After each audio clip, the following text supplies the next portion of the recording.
ప్రజాస్వామ్యంలో ఇలాంటి దాడులకు అవకాశం ఉండకూడదు. కానీ బీఆర్ఎస్ పార్టీ తెలంగాణను తన ఏదో జాగీర్గా భావిస్తున్న పరిస్థితి చాలా విడ్డూరంగా కనిపిస్తున్నది. తర్వాత ప్రభుత్వం, చట్టం, న్యాయం అనే వాటి పట్ల వాళ్ళకు గౌరవం లేదంటానికి ఇంతకంటే ఎక్కువ ఉదాహరణ అక్కర్లేదు.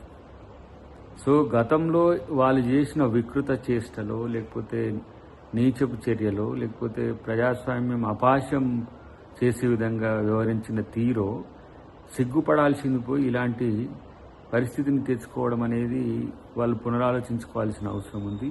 అన్నిటికంటే ముఖ్యంగా ఇవాళ బీఆర్ఎస్ పార్టీ మనుగడే ప్రమాదంలో పడే స్థితికి వాళ్ళే తెచ్చుకుంటున్నారనే విషయాన్ని అర్థమవుతున్నది.